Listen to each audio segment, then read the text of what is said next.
നിങ്ങൾ ഇന്ന് നമ്മൾ ഡിസ്കസ് ചെയ്യുന്നത് സ്ട്രാറ്റജിക് കോസ്റ്റ് അക്കൗണ്ടിങ്ങിനകത്ത് വരുന്ന മറ്റൊരു ചാപ്റ്ററാണ് marginal costing and throughput accounting.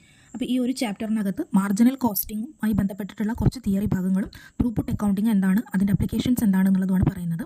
അപ്പോൾ മാർജിനൽ കോസ്റ്റിംഗ് എന്ന് പറയുന്ന ആ ഭാഗത്ത് അബ്സോർപ്ഷൻ കോസ്റ്റിംഗ് എന്താണ്, അബ്സോർപ്ഷൻ കോസ്റ്റിങ്ങിൻ്റെ limitations, then marginal costing, marginal cost, then characteristics of marginal costing, assumptions of marginal costing, advantages, disadvantages, then മറ്റൊരു important topic difference between marginal costing and absorption costing. അപ്പോൾ അത്രയും theories ആണ് marginal കോസ്റ്റിംഗുമായിട്ട് ബന്ധപ്പെട്ട് പറയുന്നത്. Then next important topic എന്ന് പറയുന്നത്, അല്ലെങ്കിൽ അതിൻ്റെ നെക്സ്റ്റ് പാർട്ട് എന്ന് പറയുന്നത് ത്രൂപുട്ട് അക്കൗണ്ടിംഗ് ആണ്. അപ്പോൾ നിങ്ങൾ ഇതിനു മുൻപേ കേട്ട് പരിചയമില്ലാത്ത ഒരു ടേമാണ് ത്രൂപുട്ട് അക്കൗണ്ടിംഗ് എന്ന് പറയുന്നത്. അപ്പോൾ ത്രൂപുട്ട് അക്കൗണ്ടിംഗ് എന്ന് പറയുന്നതും ഒരു മാനേജ്മെൻറ്റ് അക്കൗണ്ടിംഗ് ടൂളാണ്. നമ്മൾ ഡിസിഷൻസ് എടുക്കാൻ വേണ്ടിയിട്ട് അല്ലെങ്കിൽ പ്രോഫിറ്റബിലിറ്റി മെഷർ ചെയ്യാൻ വേണ്ടിയിട്ട് യൂസ് ചെയ്യുന്ന ഒരു മാനേജ്മെൻറ്റ് അക്കൗണ്ടിംഗ് ടെക്നിക്കിനെയാണ് നമ്മൾ ത്രൂപുട്ട് അക്കൗണ്ടിംഗ് എന്ന് പറയുന്നത്. അപ്പോൾ എന്താണ് ത്രൂപുട്ട് അക്കൗണ്ടിംഗ് എന്ന് പറയുന്നതിന് മുൻപ് എന്തുകൊണ്ടാണ് ഈ ഒരു ടെക്നിക്ക് നമ്മൾ ഇംപ്ലിമെൻറ്റ് ചെയ്യുന്നത് എന്നുള്ളതാണ് ആദ്യം നമുക്ക് മനസ്സിലാക്കേണ്ടത്. അപ്പോൾ നോർമലി നമുക്കറിയാം, വർക്കേഴ്സിന് റിവാർഡ് ചെയ്യാൻ വേണ്ടി അല്ലെങ്കിൽ വർക്കേഴ്സിൻ്റെ റെമ്യൂണറേഷൻ എന്ന് പറയുന്നത് നമ്മൾ ബേസിക്കലി രണ്ട് രീതിയിലാണ് ഫിക്സ് ചെയ്തിട്ടുണ്ടായിരുന്നത്. ഒന്ന് ടൈം റേറ്റ് ആണ്, മറ്റൊന്ന് പീസ് റേറ്റ് ആണ്. അപ്പോൾ പീസ് റേറ്റ് സിസ്റ്റം ആണെങ്കിൽ വർക്കേഴ്സിന് റെമ്യൂണറേഷൻ കിട്ടുന്നത് on the basis of number of unit produced ആണ്, അല്ലേ? എത്ര യൂണിറ്റ് അവർ പ്രൊഡ്യൂസ് ചെയ്യുന്നു, ആ എഫിഷ്യൻസിയുടെ ബേസിലാണ് അവർക്ക് റെമ്യൂണറേഷൻ കിട്ടുന്നത്. അതുകൊണ്ട് തന്നെ അവിടെ ടോട്ടൽ ലേബർ കോസ്റ്റ് എന്ത് ചെയ്യും, നമ്പർ ഓഫ് യൂണിറ്റ് പ്രൊഡ്യൂസ് ചെയ്യുന്നതിനനുസരിച്ച് വാരി ചെയ്യും. ഇപ്പോൾ 100 യൂണിറ്റ് പ്രൊഡ്യൂസ് ചെയ്ത ആൾക്ക് ഉള്ള റേറ്റ് ആയിരിക്കില്ല 200 യൂണിറ്റ് പ്രൊഡ്യൂസ് ചെയ്ത ആൾക്ക്, കാരണം അവിടെ നമ്മൾ പെർ യൂണിറ്റിന് ആണ് റെമ്യൂണറേഷൻ പ്രൊവൈഡ് ചെയ്യുന്നത്. പക്ഷേ ടൈം റേറ്റ് ആണ് നമ്മൾ ഫോളോ ചെയ്യുന്നത് എന്നുണ്ടെങ്കിൽ അവിടെ എത്ര യൂണിറ്റ് പ്രൊഡ്യൂസ് ചെയ്തു അല്ലെങ്കിൽ അയാളുടെ എഫിഷ്യൻസി അതിന് ഇമ്പോർട്ടൻസ് ഇല്ല, പകരം അവർ എത്ര ടൈമാണ് സ്പെൻഡ് ചെയ്തിട്ടുള്ളത് എന്നാണ് നമ്മൾ നോക്കുക. അങ്ങനെ ഒരു കൺസെപ്റ്റിനകത്ത് പറയുന്ന സമയത്ത് ഈ ലേബർ കോസ്റ്റിനെ നമുക്ക് വേരിയബിൾ കോസ്റ്റായിട്ട് ട്രീറ്റ് ചെയ്യാൻ വേണ്ടി പറ്റില്ല. കാരണം അവിടെ എല്ലാ ലെവൽ ഓഫ് ഔട്ട്പുട്ടിനനുസരിച്ചും ലേബറിൻ്റെ കോസ്റ്റിൽ ചേഞ്ച് ഉണ്ടാവില്ല. അതെന്തായിരിക്കും, സെയിം ആയിരിക്കും ഉണ്ടാവുക. അപ്പോൾ 100 യൂണിറ്റ് പ്രൊഡ്യൂസ് ചെയ്താലും 500 യൂണിറ്റ് പ്രൊഡ്യൂസ് ചെയ്താലും അവർക്ക് സെയിം റേറ്റ് ഓഫ് റിട്ടേൺ ആയിരിക്കും കിട്ടുന്നത്. സോ ലേബർ കോസ്റ്റിന് അവിടെ എന്തില്ല, ചേഞ്ച് വരുന്നില്ല. അപ്പോൾ ലേബർ കോസ്റ്റ് പിന്നീട് ടൈമിനനുസരിച്ച് വാരി ചെയ്യും. മീൻസ് ലോങ് ടേം ഒക്കെ വരുന്ന സമയത്ത് നമ്മൾ ഇൻക്രിമെൻ്റ് ഒക്കെ ഫിക്സ് ചെയ്യുന്നുണ്ടെങ്കിൽ ആ ഒരു ടൈമിനനുസരിച്ച് മാത്രമാണ് അവിടെ എന്ത് ചെയ്യുന്നുള്ളൂ, ലേബർ കോസ്റ്റിന് ചേഞ്ച് വരുന്നുള്ളൂ. സോ ഈ ലേബർ കോസ്റ്റിന് അവിടെ എന്തായിട്ട് ട്രീറ്റ് ചെയ്യും, പീരീഡ് കോസ്റ്റ് അല്ലെങ്കിൽ ഫിക്സഡ് കോസ്റ്റായിട്ട് ട്രീറ്റ് ചെയ്യും. അപ്പം നമ്മൾ ട്രഡീഷണൽ കോസ്റ്റിംഗ് മെത്തേഡിനകത്ത് വേരിയബിൾ കോസ്റ്റിനകത്ത് direct material, direct labour, then direct എക്സ്പെൻസുകൾ അല്ലെങ്കിൽ വേരിയബിൾ മാനുഫാക്ചറിങ് എക്സ്പെൻസുകൾ നമ്മൾ ഇൻക്ലൂഡ് ചെയ്യുന്നുണ്ട്. പക്ഷേ ഇങ്ങനെ ഒരു കോൺസെപ്റ്റ് വരുന്ന സമയത്ത് ഈ ഐറ്റംസും വേരിയബിൾ മാനുഫാക്ചറിങ് ഐറ്റംസൊക്കെ കുറച്ച് പ്രാക്ടിക്കൽ ഡിഫിക്കൽട്ടീസ് ഫേസ് ചെയ്യുന്നുണ്ട്. വരുന്ന സമയത്ത് അവിടെ നമുക്കൊരു ആർഗ്യുമെൻറ്റ്സ് ഉണ്ട്. അതായത് ഡയറക്റ്റ് മെറ്റീരിയൽ കോസ്റ്റ് മാത്രമാണ് ഔട്ട്പുട്ടിനനുസരിച്ച് വാരി ചെയ്യുന്നുള്ളൂ. അതിനെയാണ് നമുക്ക് ട്രൂലി വാരിയബിൾ കോസ്റ്റ് എന്ന് പറയാൻ പറ്റും. അപ്പോൾ നമ്മൾ ഈ ഒരു കോസ്റ്റിൻ്റെ എലമെൻറ്റ്സ് എടുക്കുന്ന സമയത്ത് ഡയറക്റ്റ് മെറ്റീരിയൽ കോസ്റ്റിനെ ട്രൂലി വാരിയബിൾ കോസ്റ്റായിട്ടും ബാക്കിയുള്ള കോസ്റ്റുകളെ നമ്മൾ ഫിക്സഡ് കോസ്റ്റ് അല്ലെങ്കിൽ പീരീഡ് കോസ്റ്റായിട്ടും ട്രീറ്റ് ചെയ്യും. അങ്ങനെ വരുന്ന സമയത്ത് നമുക്ക് ട്രഡീഷണൽ മെത്തേഡ് പ്രകാരം പ്രോഫിറ്റ് അസർട്ടൈൻ ചെയ്യുക എന്ന് പറയുന്നത് ഡിഫിക്കൽട്ട് ആയിട്ടുള്ള ഒരു ടാസ്ക്കാണ്. സോ പുതിയൊരു സിസ്റ്റം നമുക്ക് ഇംപ്ലിമെൻറ്റ് ചെയ്യേണ്ടതായിട്ട് വന്നിട്ടുണ്ട്. ആ അക്കൗണ്ടിങ് സിസ്റ്റത്തിനെയാണ് നമ്മൾ എന്ത് പറയുന്നത്, ത്രൂപുട്ട് അക്കൗണ്ടിങ് എന്ന് പറയുന്നത്. ഓക്കെ, അപ്പോൾ ത്രൂപുട്ട് അക്കൗണ്ടിങ് ഇൻട്രൊഡ്യൂസ് ചെയ്തത് ഈ ഒരു റീസൺ ഉള്ളത് കൊണ്ടാണ്. ഡയറക്റ്റ് മെറ്റീരിയലിനെ മാത്രമാണ് നമ്മൾ വാരിയബിൾ ഫാക്ടറായിട്ട് പരിഗണിക്കുന്നുള്ളൂ, ബാക്കിയൊക്കെ ഫിക്സഡ് കോസ്റ്റായിട്ട് ട്രീറ്റ് ചെയ്യുന്നത് കൊണ്ടാണ്. അപ്പോൾ ആ ട്രഡീഷണൽ മെത്തേഡിനൊരു ആൾട്ടർനേറ്റീവ് മെത്തേഡായിട്ടാണ് ഈ ത്രൂപുട്ട് അക്കൗണ്ടിങ്ങിനെ ഇൻട്രൊഡ്യൂസ് ചെയ്തിട്ടുള്ളത്. ഓക്കെ, ഇനി ഈ ത്രൂപുട്ട് അക്കൗണ്ടിങ് എന്താണെന്നുള്ളത് നോക്കാം. Throughput accounting is A management accounting technique used as the performance measure in the theory of constraints. അപ്പോൾ തിയറി ഓഫ് കൺസ്ട്രെയിൻസിൻ്റെ ബേസിൽ മീൻസ് അവിടെ കുറച്ച് പ്രാക്ടിക്കൽ ഡിഫിക്കൽട്ടീസ് ഉണ്ടാവും, അല്ലേ? കൺസ്ട്രെയിൻ എന്ന് പറഞ്ഞു കഴിഞ്ഞാൽ എന്താണ്, റെസ്ട്രിക്ഷൻസ് ആണ് അല്ലെങ്കിൽ പ്രാക്ടിക്കൽ ഡിഫിക്കൽട്ടീസ് ആണ്. അപ്പോൾ ആ ഒരു ഡിഫിക്കൽട്ടീസിൻ്റെ ഉള്ളിൽ നിന്നുകൊണ്ട് മീൻസ് ഒരു സ്ഥാപനത്തിൻ്റെ പരിമിതിക്കുള്ളിൽ നിന്നുകൊണ്ട് ആ സ്ഥാപനത്തിൻ്റെ പെർഫോമൻസ് അല്ലെങ്കിൽ പ്രോഫിറ്റ് മെഷർ ചെയ്യുന്നതിനെയാണ് മെഷർ ചെയ്യുന്ന ടെക്നിക്കിനെയാണ് നമ്മൾ എന്ത് പറയുന്നത്, ത്രൂപുട്ട് അക്കൗണ്ടിങ് എന്ന് പറയുന്നത്. In throughput accounting these constraints are called bottleneck. അപ്പോൾ ഓൾറെഡി നമ്മൾ പറഞ്ഞു അവിടെ ചില പരിമിതികളുണ്ട് അല്ലെങ്കിൽ കൺസ്ട്രെയിൻസ് ഉണ്ട്. ആ കൺസ്ട്രെയിൻസിനെയാണ് നമ്മൾ എന്ത് പറയുന്നത്, ബോട്ടിൽ നെക്ക് എന്ന് പറയുന്നത്. ഓക്കെ, ഇനി ഈ ഒരു ത്രൂപുട്ട് അക്കൗണ്ടിങ് സിസ്റ്റം ഡെവലപ്പ് ചെയ്തിരിക്കുന്നത് ഇല്യാഹു എം ഗോൾഡ്റാറ്റ് ആണ്. As an alternative to traditional cost accounting. Traditional cost അക്കൗണ്ടിങ്ങിന് ഒരു ഓൾട്ടർനേറ്റീവ് എന്നുള്ള രീതിയിലാണ് ഇത് ഇംപ്ലിമെൻറ്റ് ചെയ്തിട്ടുള്ളത്. ഓക്കെ, ഇനി ഇതിലെന്താണ് ബോട്ടിൽ നെക്ക് എന്നുള്ളതാണ് നമ്മൾ ഡിസ്കസ് ചെയ്യുന്നത്. സോ ത്രൂപുട്ട് അക്കൗണ്ടിങ് കുറച്ചും കൂടി വിശദമായിട്ട് പറയുകയാണെങ്കിൽ it is a relatively new method of management accounting that identifies factors that limit the company in achieving its goal and then focuses on simple measures that drive behaviour in key areas towards reaching organisational goals. അപ്പോൾ key areas എന്ന് പറഞ്ഞു കഴിഞ്ഞാൽ limiting areas ആണ്.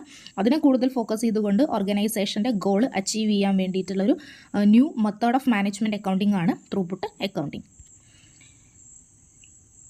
Then this approach provides better cost data, thus facilitating cost control and management as opposed to assigning the task of improving business processes to workers.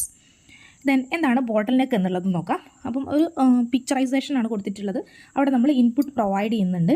Then 1000 units of production കപ്പാസിറ്റിയും 700 units production കപ്പാസിറ്റിയുമായിട്ട് നമ്മൾ ഒരു particular ഓർഗനൈസേഷനകത്തുള്ള രണ്ട് ഡിപ്പാർട്ട്മെൻറ്റ്സിനെ, രണ്ട് പ്രോസസ്സുകളെ divide ചെയ്തിട്ടുണ്ട്. അപ്പോൾ ഈ പിക്ചറിൽ കാണുന്ന പോലെ ഡിപ്പാർട്ട്മെൻറ്റ് എയും ഡിപ്പാർട്ട്മെൻറ്റ് ബിയും ഇത് രണ്ടും ഒരു ഓർഗനൈസേഷൻ്റെ ഡിപ്പാർട്ട്മെൻറ്റ്സ് ആണ്. ഇതിൽ ഡിപ്പാർട്ട്മെൻറ്റ് എയിൽ 1000 യൂണിറ്റാണ് പ്രൊഡക്ഷൻ കപ്പാസിറ്റി. അതിൽ നമ്മൾ ഇൻപുട്ടായിട്ട് 1000 യൂണിറ്റ് കൊടുക്കുന്നു. പക്ഷേ പ്രൊഡക്ഷൻ നടത്തുന്ന സമയത്ത് അത് അടുത്ത സെക്ഷനിലേക്ക് പോകുമ്പം അവിടെ നിന്ന് നമുക്ക് ഉൽപ്പാദിപ്പിക്കാൻ പറ്റുന്ന പ്രൊഡക്റ്റ് എന്ന് പറയുന്നത് 700 ഉള്ളൂ. മീൻസ് അതിൻ്റെ കപ്പാസിറ്റി എത്രയേ ഉള്ളൂ. സോ ഔട്ട്പുട്ട് എന്ത് തന്നെയായിരിക്കും? 700 യൂണിറ്റ് ആയിരിക്കും. അതായത് അവിടെ നമുക്ക് റെസ്ട്രിക്ഷൻ ഉണ്ട്. അതിൻ്റെ ആ ഒരു ബോട്ടിലിൻ്റെ നെക്ക്, കഴുത്തിൻ്റെ പോർഷൻ എന്ന് പറയുന്നതാണ് എന്ത്? റെസ്ട്രിക്ഷൻസ്. അപ്പോൾ ആ റെസ്ട്രിക്ഷൻ വരുന്നത് കൊണ്ട് തന്നെ നമുക്ക് അവിടെ 1000 യൂണിറ്റ്സിന് എന്ത് ചെയ്യാൻ പറ്റുന്നില്ല? 1000 യൂണിറ്റ്സിൻ്റെ കപ്പാസിറ്റി തന്നെ കണ്ടിന്യൂ ചെയ്യാൻ പറ്റുന്നില്ല. ചില റെസ്ട്രിക്ഷൻസ് വരുന്നത് കൊണ്ട് നമുക്ക് 700 യൂണിറ്റ്സ് ആയിട്ട് അതിനെ ലിമിറ്റ് ചെയ്യേണ്ടി വരും. അപ്പോൾ ഇവിടെ ഇങ്ങനെ റെസ്ട്രിക്ഷൻസ് ഉണ്ടാവാൻ ഒരുപാട് റീസൺസ് ഉണ്ട്.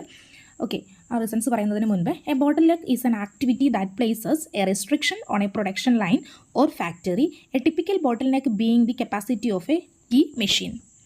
ദെൻ എന്തുകൊണ്ടാണ് ആ ഒരു ഷോർട്ടേജ്, മീൻസ് ആ ഒരു റെസ്ട്രിക്ഷൻസ് അവിടെ വരുന്നത് എന്നുള്ളതാണ്. Shortage of machine capacity, shortage of skilled labour force, then non availability of A particular grade of material, lack of product quality and reliability. ഇതൊക്കെയാണ് കോമൺ ആയിട്ട് കണ്ടുവരുന്ന റെസ്ട്രിക്ഷൻസിൻ്റെ റീസൺസ്. ഓക്കെ, അപ്പോൾ ഒന്ന് മെഷീൻ കപ്പാസിറ്റിയിൽ വരുന്ന ഷോർട്ടേജ് ആണ്. ദെൻ സ്കിൽഡ് ലേബേഴ്സിൻ്റെ shortage, particular grade of materials നമുക്ക് കിട്ടാതെയാവുക, ദെൻ പ്രൊഡക്റ്റിൻ്റെ ക്വാളിറ്റി കുറയുക. അതൊക്കെ എന്താണ്? റെസ്ട്രിക്ഷൻസ് ആയിട്ട് വരും. സോ നമുക്കൊരു ബോട്ടിൽ നെക്കിനെ എന്തായിട്ട് പരിഗണിക്കാം? A bottleneck is an activity that places a restriction on a production line or factory.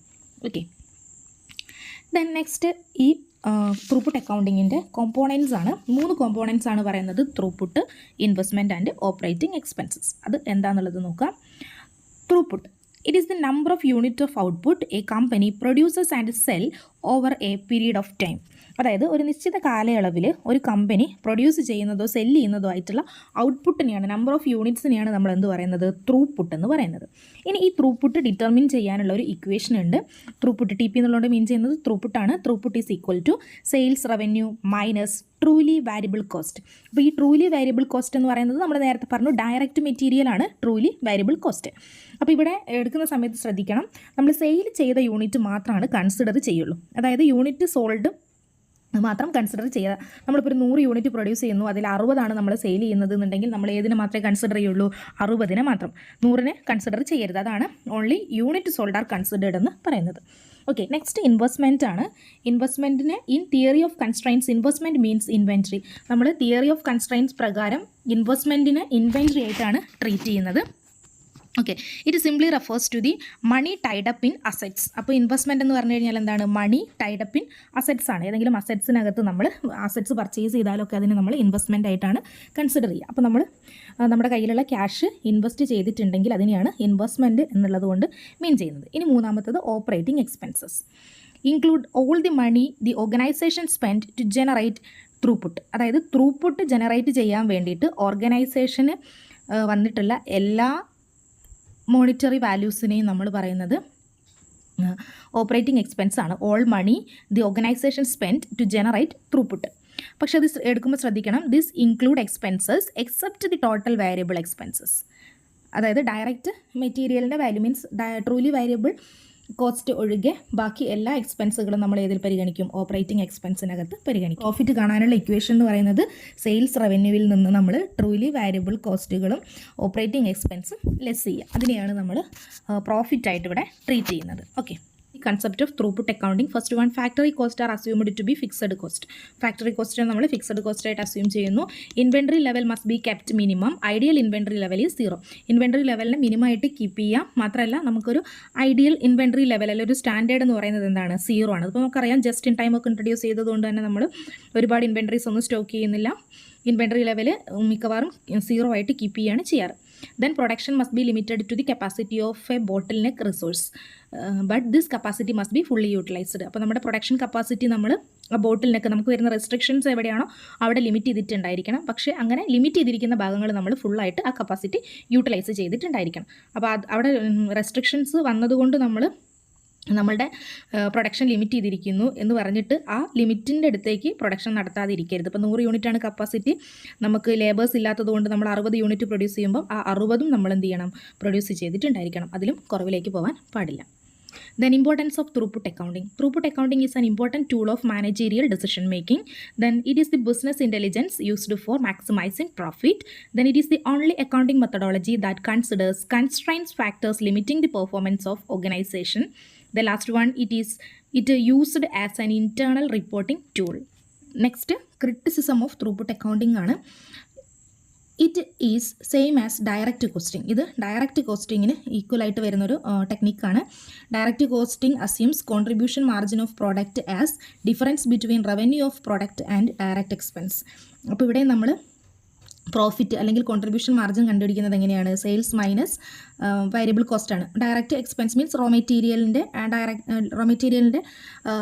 Truly variable കോസ്റ്റിനെയാണ് നമ്മളിവിടെ കൺസിഡർ ചെയ്യുന്നത്. Then it consider all other cost as fixed. ഇവിടെ ബാക്കി എല്ലാ കോസ്റ്റുകളെയും നമ്മൾ എന്തായിട്ട് ട്രീറ്റ് ചെയ്യാണ്? ഫിക്സഡ് കോസ്റ്റായിട്ട് ട്രീറ്റ് ചെയ്യാണ്. ഇനി it is only valid when there is A bottle neck in production. ഇത് നമ്മൾ എപ്പോൾ മാത്രമേ പരിഗണിക്കുന്നുള്ളൂ? പ്രൊഡക്ഷനിൽ ബോട്ടിൽ നെക്ക് അല്ലെങ്കിൽ കൺസ്ട്രെയിൻസ് വരുന്ന സമയത്താണ്. Then it is short term focused. ഇത് ഷോർട്ട് ടേം ഫോക്കസ് ചെയ്യുന്നൊരു കൺസെപ്റ്റാണ്. അപ്പോൾ ഇത്രയാണ് ഇതിൻ്റെ ക്രിറ്റിസിസം ആയിട്ട് പറയുന്നത്. ഇപ്പോൾ ജസ്റ്റ് ഇതാണ് ത്രൂപുട്ട് അക്കൗണ്ടിങ്ങിനെ പറ്റിയുള്ള തിയറി. എന്താണ് ത്രൂപുട്ട് അക്കൗണ്ടിങ്, അതിൻ്റെ മീനിങ്, എന്തൊക്കെ കോമ്പോണൻസുകളാണ് ത്രൂപുട്ട് അക്കൗണ്ടിങ്ങിനകത്ത് വരുന്നത്, എന്തൊക്കെയാണ് അതിൻ്റെ ബേസിക് കൺസെപ്റ്റുകൾ, ദെൻ എന്താണ് ബോട്ടിൽ നെക്ക്, ദെൻ എന്താണ് അതിൻ്റെ ഇമ്പോർട്ടൻസ്, എന്താണ് ഇതിൻ്റെ ക്രിറ്റിസിസം. ഇത്രയും കാര്യങ്ങളാണ് ഇതിൻ്റെ ഒരു ഇൻട്രൊഡക്ഷൻ ആയിട്ട് പറയാനുള്ളത്. നെക്സ്റ്റ് ക്ലാസ്സിൽ നമുക്കിതിൻ്റെ പ്രോബ്ലംസിലേക്ക് പോകാം.